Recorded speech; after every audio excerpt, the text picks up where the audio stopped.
आप अहिंसा से करुणामयी हो इन दुखियों की सेवा की बात करते हैं कि आप हमें अपराधियों को दंड देने की अनुमति देते हैं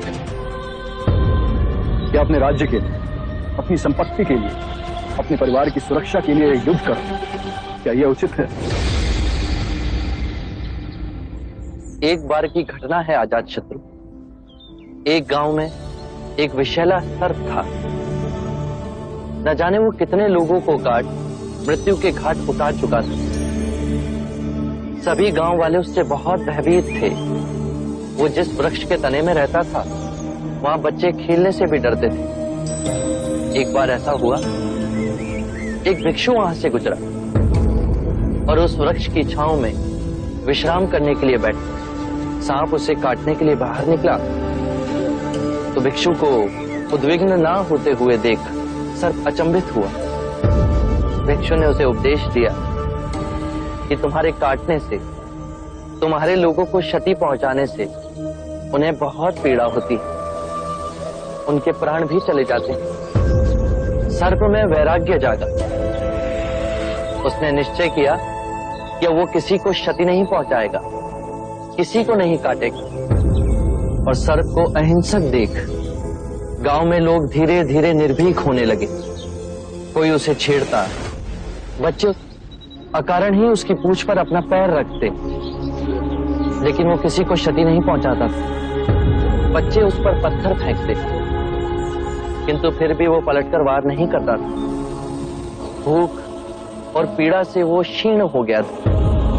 रात्रि में कुछ कंकर पत्थर खा लेता और अगले दिन आक्रमण का सामना करता।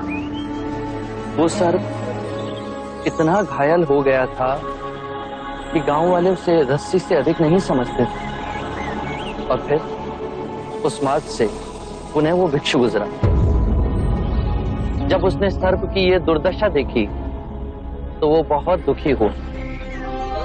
उसने सर्प को औषधि लगाते हुए पूछा कि तेरा ये हाल कैसे हुआ? तो सर्प ने कहा, मेरे मन में वैराग्य जागा और मैंने काटना छोड़ दिया। भिक्षु हंसा और उसने कहा कि मैंने तुझे काटने से मना किया था, किंतु तू अपने सर्प स्वभाव से कैसे विमुख हो गया? तूने पुकारना क्यों छोड़ दिया?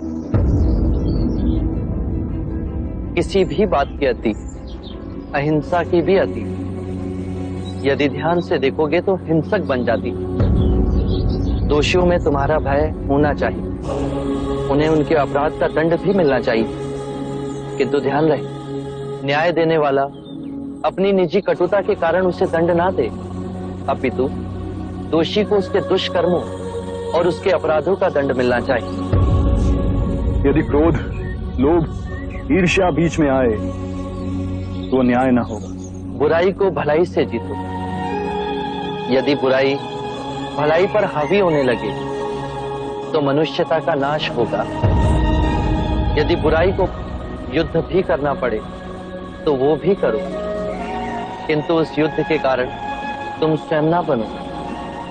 यदि करना पड़े तो केवल निमित्त मात्र ही करो। बुद्ध, आपके इतने सुंदर और महिमामयी वक्तव्य ने मेरे हृदय से सभी अंधकार को दूर कर एक नई ज्योत प्रज्वलित की है। धन्य हुए भाग्य मेरे जो आप मेरे जीवन में पधारे। आरंभ हो